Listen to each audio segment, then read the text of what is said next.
Hi hello నమస్తే welcome back to Virat buzz.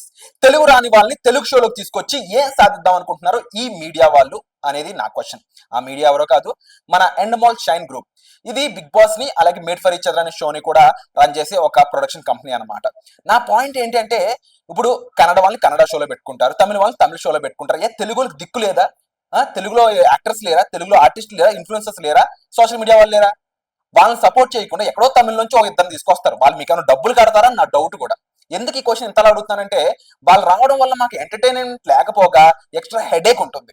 ఈ headache ని మా హెడ్స్ మీద ఎందుకు తీసుకొచ్చి పెడతారని నా డౌట్. అండ్ మరీ ముఖ్యంగా ఒక షో హిట్ అవ్వాలి అంటే డెఫినెట్లీ అందులో ఇంట్రెస్టింగ్ పాయింట్స్ ఉండాలి. ఎగ్జాంపుల్ బిగ్ బాస్ 1 సీజన్ తీసుకోండి.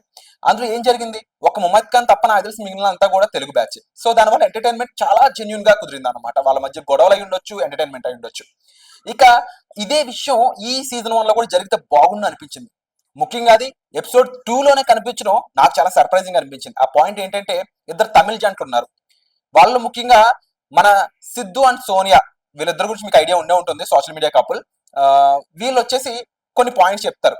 అది తమిళ జంటకి అర్థం కాకపోగా వాళ్ళు అడిగే క్వశ్చన్లు సోనియా అండ్ సిద్ధుకే కాదు, ఇక్కడ చూస్తున్న మాకు కూడా చాలా ఇరిటేటింగ్ అనిపించింది. సో నాకు నిజంగానే జెన్యున్ గా అనిపించిన పాయింట్ ఏంటంటే, తెలుగు రాని వాళ్ళని తెలుగు షోలోకి తీసుకొచ్చి ఎందుకు ఇబ్బంది పెడుతున్నారు అని చెప్పేసి. దానివల్ల రెండు రకాల ఇబ్బందులు జరుగుతున్నాయి. మాకు ఎంటర్టైన్మెంట్ లేకపోగా హెడేక్ అవుతుంటే, ఇంకో పక్క నిజంగా సరైన టాలెంట్ ని గుర్తించకుండా వాళ్ళు ఎక్కడో కేవలం వాళ్ళ ఛానళ్ళకో వాళ్ళ ఆర్టిస్టులు కానీ మిగిలిపోతున్నారా అని చెప్పేసి. సో ఈ పాయింట్ గురించి మీరేమంటారు? కామెంట్ చేయండి.